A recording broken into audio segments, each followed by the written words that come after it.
అందరికీ నమస్తే. నా పేరు అనిల్ కుమార్ మునగనూరి. మాది గిద్దలూరు, ప్రకాశం జిల్లా. ఈరోజు ఇక్కడికి వచ్చిన మీడియా మిత్రులందరికీ, మీడియా సోదరులందరికీ మరోసారి ప్రత్యేకించి నా ధన్యవాదాలు. ఏదైనా సాధ్యమే, దైవం తోడుంటే అనే ఈ టైటిల్ విన్నప్పుడు చాలామందిలో కలిగే ఒక భావన ఏమంటే, మానవ ప్రయత్నానికి దైవానుగ్రహం తోడైతే ఎనీథింగ్ కెన్ పాసిబుల్, ఏదైనా సాధించవచ్చు అని అనిపించవచ్చు. అయితే ఇక్కడ ఈ విషయాన్ని మీకు చెప్పబోయే ముందు నేను ఒక 2 విషయాలు మీతో ముఖ్యంగా చెప్పాలి. భారతదేశం యొక్క భవిత ఆ దేశం యొక్క యువత మీద ఆధారపడి ఉంటుంది. ఈరోజు యువత ఎలాంటి పరిస్థితుల్లో ఉన్నారనేది నేను ప్రత్యేకించి మీకు చెప్పాల్సిన అవసరం లేదు. కొంతమంది నిరాశలో ఉన్నారు, ఇంకొంతమంది నిస్పృహలలో ఉన్నారు, ఇంకొంతమంది ఆత్మహత్యల వైపుకు ప్రయాణం చేస్తున్నారు.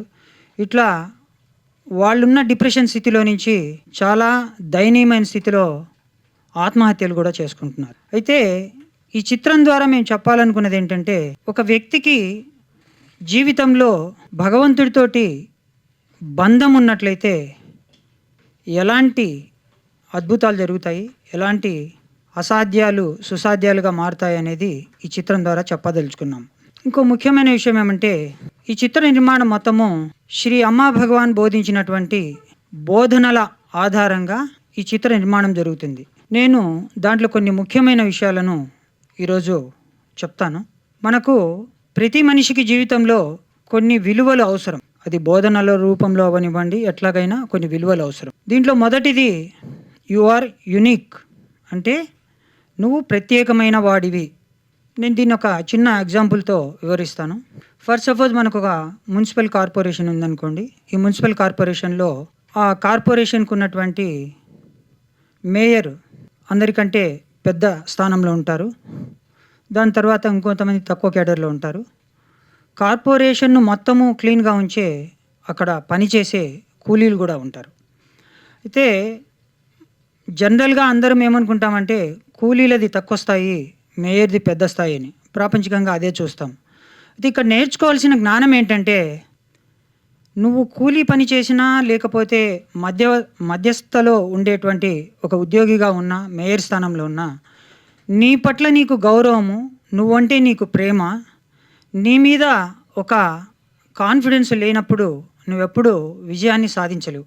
నేను కూలీవాణ్ణి కదా, నేను చిన్న స్థాయి వర్గంలో ఉన్నాను కదా, నేను రోజువారీ జీతంతో పనిచేస్తున్నాను కదా అని ఏ వ్యక్తికైతే ఉంటుందో వాళ్ళు విజయం వైపు ప్రయాణించడం కష్టం అవుతుంది. ఇక్కడనే ప్రతి మనిషి నేర్చుకోవాల్సింది ఏంటంటే, తను చేస్తున్న వృత్తి వ్యాపారం ఏదైనా సరే అతను ఒక ప్రత్యేకము. ఎందుకంటే ఈరోజు మనం పోల్చుకున్నటువంటి కార్పొరేషన్లోనే నగరాన్నంతా శుభ్రం చేసే కూలీలు లేకపోతే నగరం అంతా ఎందుకు పనికి రాకుండా దుర్గంధంతో ఉంటుంది. సో వాళ్ళెంత ముఖ్యమో వీళ్ళు కూడా అంతే ముఖ్యము. సో మన పట్ల మనకు ఆ కాన్ఫిడెన్స్ పెరగాలి, ఏకాగ్రత పెరగాలి, మన మీద మనకు ప్రేమ పెరగాలి. అట్లాగే చాలామంది అద్దం ముందు నిలబడి, నేను నల్లగా ఉన్నాను, నేను పొట్టిగా ఉన్నాను, నాకు బట్టతల ఉంది, నా ముఖవర్చస్సు బాగాలేదు, ఇట్లా సెల్ఫ్ క్రిటిసిజం చేసుకుంటుంటారు.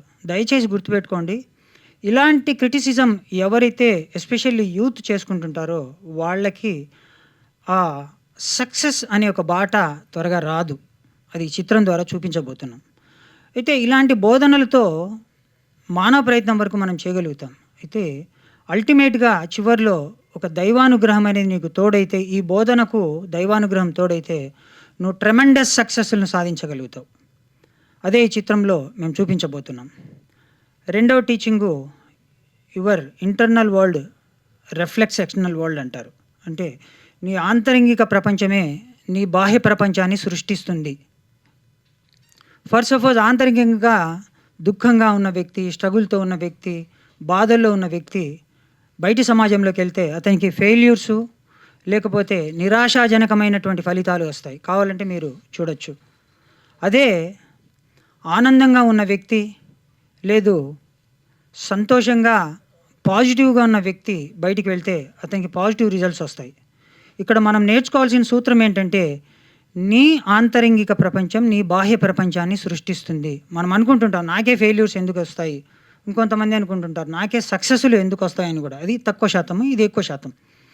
అయితే ఫెయిల్యూర్స్ అయినా, సక్సెస్‌లు అయినా టోటల్‌గా నీ మీదనే ఆధారపడి ఉంటాయి. నువ్వు ఎట్లా ఉంటావో ఆంతరంగికంలో, నీ బాహ్య ప్రపంచంలో అదే ఎదురవుద్ది.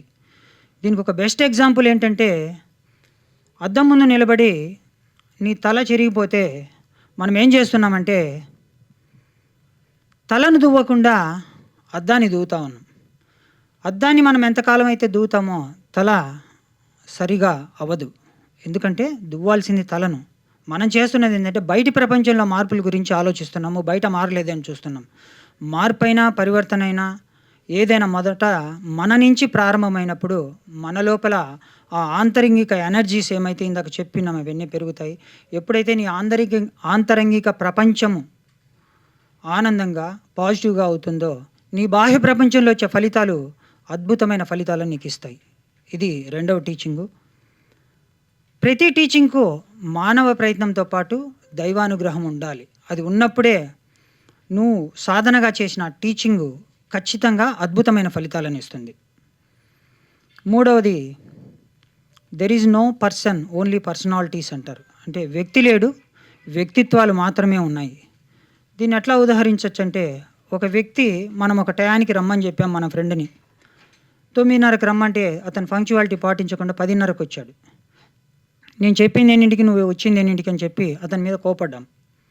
అయితే అదే వ్యక్తి నీ క్లోజ్ ఫ్రెండే అతను. మన ఇంట్లో అంటే నా ఇంట్లో ఒక అవసరమైతే నేను బయట ఉంటే సాయంత్రం వచ్చి ఇంట్లో వెళ్ళి నాకు తెలియకుండానే ఇంట్లో సహాయం అందించి వెళ్ళాడు. పొద్దున నేను కోపగించుకున్న వ్యక్తి సాయంత్రానికి నాకు సహాయం అందించాడు. మరి ఉదయాన్నే అట్లా ప్రవర్తించిన వ్యక్తి సాయంత్రానికి ఇట్లా కూడా ప్రవర్తించాడు. ఒక్కోసారి ఒక్కోలాగా ప్రవర్తించిన వ్యక్తిని మనం ఏం చేస్తున్నామంటే ఒక ముద్రతోటే చూస్తున్నాం. ఈ వ్యక్తి ఇలాంటి వాడు అని ఒక ముద్ర వేసేస్తున్నాం అతని మీద. అయితే అతని లోపల డిఫరెంట్ పర్సనాలిటీస్ ఉన్నాయి. అందువల్లనే ఏ వ్యక్తిని మనము పూర్తిగా చెడ్డవాడని చెప్పలేము. తన లోపల కూడా మంచితనం ఉంటుంది.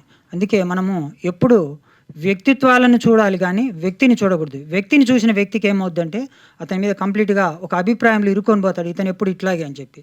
ఇది మూడో టీచింగ్. ఈ టీచింగ్ మనము అన్వయించాలన్నా, మనం లైఫ్‌లో ఇంప్లిమెంట్ చేయాలన్నా మనకు దైవానుగ్రహం అవసరం. దైవం తోడు అవసరం. మన ఇష్ట దైవం తోడు అవసరం. నాలుగో టీచింగ్ ఏమంటే ఇన్నర్ ఇంటిగ్రిటీ, అంతర్గత సత్యం. దీని ఎగ్జాంపుల్‌గా ఎట్లా చెప్పొచ్చు అంటే, ఫర్ సపోజ్ ఒక సండే వచ్చింది. మనం ఫ్యామిలీతో కలిసి బయటికి వెళ్ళాలనుకుంటున్నాము. వెళ్ళే సమయంలో కరెక్ట్‌గా అంతా ప్రిపేర్ అయ్యి బయటికెళ్ళే సమయంలో మనకు ముఖ్యమైన బంధువులు మనకు ఎదురుపడి మన ఇంటికి వస్తున్నారు.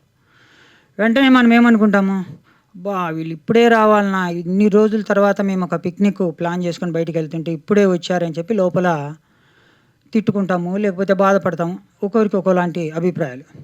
అయితే బయటికి మాత్రం రండి అని చెప్పి వాళ్ళను హగ్ చేసుకొని, కౌగిలించుకొని లోపలికి తీసుకెళ్తాం. అయితే ఇక్కడ మనం గమనించాల్సింది ఏంటంటే, ఉదయం నుంచి రాత్రి వరకు జరిగే ఈచ్ అండ్ ఎవ్రీ ఇన్సిడెంట్‌లో ఇలాంటి ఇన్సిడెంట్స్ మనకెన్నో జరుగుతాయి. ప్రతి ఇన్సిడెంట్‌లో మనము కవరప్ చేసుకొనే వెళ్తున్నాం. ఒకచోట ఒకలాంటి దుర్గుణం రావచ్చు, ఒకచోట ఈర్ష్య రావచ్చు, ఒకచోట స్వార్థం కనిపించవచ్చు. మన లోపల ఉన్నాయి ఇవన్నీ. అయితే ఈ ఇన్సిడెంట్స్‌లో ఈచ్ అండ్ ఎవ్రీ ఇన్సిడెంట్‌లో మనం ఎవరం అనేది మనం చూసుకోవాలి. దీన్నే ఇన్నర్ ఇంటిగ్రిటీ అంటారు. మనం ఎవరము అనేది మనం చూసుకొని, మనము మన పరమాత్మతో చెప్తే చాలు. మీరెవరికీ చెప్పాల్సిన పని లేదు. నా లోపల ఈర్ష్య ఉంది, నా లోపల స్వార్థం ఉంది, లేకపోతే నేను చాలా బద్ధకస్తుడిని. ఒకచోట బద్ధకం కూడా మనం ప్రదర్శిస్తుంటాం. సో, ఈ ఇన్నర్ ఇంటిగ్రిటీ చాలా శక్తివంతమైంది. ఇది ఎవరైతే పాటిస్తారో వీళ్ళకి ఫస్ట్ జరిగేదేంటంటే పక్క వ్యక్తిని జడ్జిమెంట్ చేయడం ఆపేస్తారు. ఎందుకంటే ప్రతి డిఫాల్ట్‌ను తన లోపల చూసుకుంటున్నాడు కాబట్టి ఎదుటి వ్యక్తి యొక్క డిఫాల్ట్‌ను వేలెత్తి చూపించడు. సో, అందువలన ఈ ఇన్నర్ ఇంటిగ్రిటీ అనే ఒక సాధన చాలా శక్తివంతమైనది. ఇది మనకి ఎక్స్టర్నల్ వరల్డ్‌లో కూడా చాలా ఫలితాలను పాజిటివ్‌గా ఇస్తుంది. అయితే ఇది మనం ఆచరించాలి ఎప్పటికప్పుడు. దైనందిన జీవితంలో జరిగే అన్ని సంఘటనల్లో నేనెవరు అనేది నువ్వు చూసుకుంటూ ముందుకెళ్ళాలి. నువ్వెవరో నీ అంతరాత్మతో చెప్తే చాలు, అందరితో చెప్పాల్సిన అవసరంలా. దీన్నే ఇన్నర్ ఇంటిగ్రిటీ అంటారు. ఈ ఇన్నర్ ఇంటిగ్రిటీ మనిషి జీవితంలో కర్మను కూడా తగ్గిస్తుంది. ఎందుకంటే జడ్జిమెంట్ ఆపేస్తాము. మనం ఎవరిని చూసి ఇంకో విధంగా మాట్లాడము. మనమెవరో మనం సెల్ఫ్ జర్నీ చేస్తుంటాము. అందువలన మనకు జీవితంలో వచ్చే నెగెటివ్ యాటిట్యూడ్స్ అన్నీ పాజిటివ్ యాటిట్యూడ్స్‌గా మారుతాయి. ఇది inner integrity. Next fifth one, last one. ఇది లైఫ్ ఈజ్ ద రిలేషన్‌షిప్స్. జీవితం అంటేనే బాంధవ్యాలు. దాంట్లో తల్లిదండ్రులు ముఖ్యమైనది మనకందరికీ తెలుసు. ఇక్కడే మనము దైవంతో బంధం కూడా చూపిస్తాము. మన తల్లితో, తండ్రితో బంధం ఎట్లా ఉంటుందో, మనం పూజించే దైవంతో కూడా మనము అట్లాగే బిహేవ్ చేస్తాము. సో ఫస్ట్ ఆఫ్ ఆల్ మనకి తల్లితో, తండ్రితో బంధము సరిగా ఉండాలి. తల్లి బ్లెస్సింగ్సు, తండ్రి బ్లెస్సింగ్సు ఖచ్చితంగా మనము ప్రతినిత్యము తీసుకోవాలి. ఈ తీసుకున్న బ్లెస్సింగ్సే మనకు తిరిగి ఎన్నో రూపాలలో మనకు పాజిటివ్ దృక్పథాలుగా, పాజిటివ్ యాటిట్యూడ్స్‌గా, పాజిటివ్ రిజల్ట్స్‌గా మన జీవితంలో సంక్రమిస్తూ ఉంటాయి. ఇట్లా ఒక 5 సిద్ధాంతాలతో ఆధారపడి ఈ చిత్ర నిర్మాణం మొత్తము జరుగుతుంది. అయితే ఈ చిత్రంలో ప్రధానంగా మేము చూపించేటువంటి ఇంకో కోణం ఏంటంటే, ఖచ్చితంగా నేను ఒక మాట చెప్పగలను. మేము టైటిల్ దగ్గర ఒక లోగో ఇచ్చాము. ఏ journey with boy friend, A journey with girl friend, A journey with God friend అని. అంటే ఇక్కడ అర్థం ఏంటంటే, ఒక బాయ్ ఫ్రెండ్‌తో జర్నీ ఎట్లా ఉంటుందనేది మనకి తెలుసు. ఒక గర్ల్ ఫ్రెండ్‌తో జర్నీ ఎట్లా ఉంటుందనేది మనకి తెలుసు. ఒక గాడ్ ఫ్రెండ్‌తో ఎట్లా జర్నీ ఉంటుందనేది కొంతమందికే తెలుసు. ఎందుకు ఈ మాట నేను చెప్తున్నానంటే, దైవంతో గానీ నీకొక బంధం ఏర్పడితే, ఒక ఫ్రెండ్లీ బంధం గానీ నీతో ఏర్పడితే, ఖచ్చితంగా నీ జీవితము అద్భుతంగా ముందుకెళ్తుంది. ఎందుకంటే నువ్వు కొలిచేటువంటి నీ ఇష్టదైవమైనటువంటి దైవము నీతో పలుకుతున్నప్పుడు, నీతో స్పందిస్తున్నప్పుడు, నీకు అద్భుతాలు చేస్తున్నప్పుడు, జీవితంలో అద్భుతాలు జరగడం కాదు, జీవితమే అద్భుతంగా ఉంటుంది. ఆ కాన్సెప్ట్‌ను ఈ చిత్రంలో చూపిస్తున్నాము. చివరగా ఈ చిత్రంలో ఒక ముఖ్యమైన అంశము నేను చెప్తున్నాను. వాస్తవంగా ఈ చిత్ర నిర్మాణం గురించి మేము అనుకున్నప్పుడు కొంతమంది నాకు ఇచ్చిన ఫీడ్‌బ్యాక్ ఏందంటే, మీరంతా దైవము, దేవుడు ఏదో మంచి అని చెప్తున్నారు. దీనికి డబ్బులు రావు. మీరు కాన్సెప్ట్ మార్చుకోండి అని చెప్పారు. అయితే నా లోపల ఉన్న ఉద్దేశ్యం ఏంటంటే, ఒక మంచిని గానీ, లేదంటే ఒక గొప్ప విషయాన్ని గానీ సమాజానికి ఎస్పెషల్లీ యువతకు ఇచ్చినప్పుడు కంపల్సరీగా మేము చేసే ఈ ప్రయత్నము 1% మందిని మార్చినా వారు మారడంతోటి ఆ కుటుంబాల్లో కలిగేటువంటి ఆనందము మాకు పుణ్యమై తిరిగి వస్తుంది. ఖచ్చితంగా మాకు ఇంకో రూపంలో మేము కోరుకున్నటువంటి ఆ ఫలితాలు మాకు ఖచ్చితంగా వస్తాయనే ఒక దృఢ నిశ్చయంతోటి మేము ఈ చిత్ర నిర్మాణంలోకి ముందుకొచ్చాము. ఈ చిత్ర నిర్మాణము మేబీ జూన్ ఎండింగ్ నుంచి కంటిన్యూస్‌గా స్టార్ట్ చేయడం జరుగుతుంది.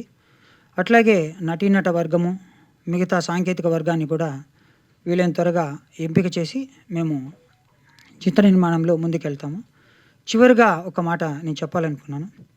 ఈరోజు కాలేజీలో ఉండే యూత్ కానీ, సాఫ్ట్‌వేర్ ఫీల్డ్‌లో ఉండే యూత్ కానీ చాలామంది ప్రేమ కోసం క్రేవింగ్ చేసుకొని దాన్ని హత్యలుగా, లేకపోతే ఒక యాసిడ్ పోయడము, లేకపోతే వాళ్ళని చంపడం దాకా చాలా దారుణమైన పరిస్థితులు ఇవాళ మనము గమనిస్తున్నాం.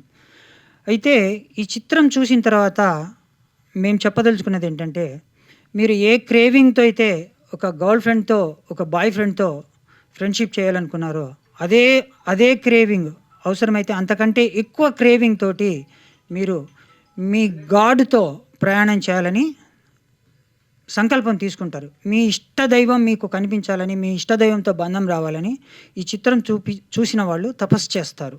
ఇది నేను చెప్పగలను. సో ఇలాంటి ఒక గొప్ప చిత్రం నిర్మించాలన్నది మా సత్సంకల్పము. ఈ సంకల్పాన్ని మొదటగా ఈరోజు మేము ప్రారంభించాము. ఈ ప్రారంభాన్ని ప్రపంచానికి, ప్రజల వద్దకు తీసుకెళ్ళేది మా మీడియా సోదరులే కాబట్టి, మీ నుంచి వచ్చే సహకారం నుంచి మా చిత్ర నిర్మాణం మరింత ముందుకు వెళ్తుంది. అట్లాగే ప్రపంచవ్యాప్తంగా ఉన్న అమ్మా భగవాన్ డివోటీస్ అందరూ కూడా ఇది చూస్తారు. అయితే ఈ చిత్రంలో మేము మొత్తము మామూలు సాంఘిక విలువలతో ఉండే చిత్రంగానే చూపిస్తాము. ఎట్ ది సేమ్ టైం దైవంతో కనెక్షన్, దైవంతో బంధం ఉంటే ఈ టీచింగ్స్ని ఇంప్లిమెంట్ చేసి ఈ చిత్రం ద్వారా చూపించడం జరుగుతుంది. Thank you. నమస్తే. అందరికీ నమస్తే అండి. ఇప్పుడు ఏవైతే అన్న టీచింగ్స్ చెప్తున్నారో అవన్నీ నా లైఫ్లో నేను ఇంప్లిమెంట్ చేసుకొని నా పిల్లలతో కూడా అదే టీచింగ్స్ ఫాలో అవుతూ, జనరల్గా వాళ్ళు కూడా అవే టీచింగ్స్ వింటున్నారు. అంటే ఇప్పుడు అంతరంగ ప్రపంచాన్ని చూసుకుంటే బయట ప్రపంచం అట్లనే ఉంటుంది అని అన్న ఏ టీచింగ్ అయితే చెప్తున్నారో అదే నా పిల్లల విషయంలో నేను బయట అనేది చెయ్యలేదు. అన్న ఒక స్టెప్ ఫార్వర్డ్ చేసి ఇది పిల్లలకి యూత్ అందరికీ అందించాలని చెప్పి ఇది మంచి థాట్. అయితే నేను నా పిల్లల విషయంలో నేను ఇది ఇంప్లిమెంట్ చేస్తున్నానండి. అలానే రన్ అవుతుంది ఇప్పుడు. అది మాత్రం కాన్ఫిడెంట్‌గా నేను చెప్పగలుగుతాను.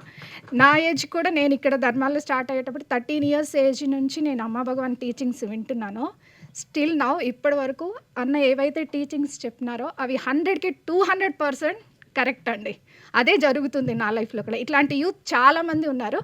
నెక్స్ట్ స్టెప్‌లో వాళ్ళందరినీ కూడా ఇట్లానే మీ ముందు మీడియా ముందుకు తీసుకొని వస్తున్నానని చెప్తాను. గర్వంగా చెప్పగలుగుతాను. థ్యాంక్ యూ అండి. చాలా థ్యాంక్స్ అండి. ఇందులో నేను మెయిన్ పాత్ర పోయి జాబ్ చేస్తున్నాను. ఈ మన అనిల్ కుమార్ గారు నా మీద బాధ్యత అప్పచెప్పారు. నేను చాలా కృషితో కష్టపడి చేస్తున్నాను. మీ అందరికీ వెరీ వెరీ థ్యాంక్స్. మీలో నేను ఒక్కడినే. నేను ఒకప్పుడు కూడా మీడియాలో జాబ్ చేశాను. మేమందరం రాధా గారు అందరం కలిసి మేము పనిచేసాము. మీరందరూ మాకు సహాయం చేయండి. Thank you very much.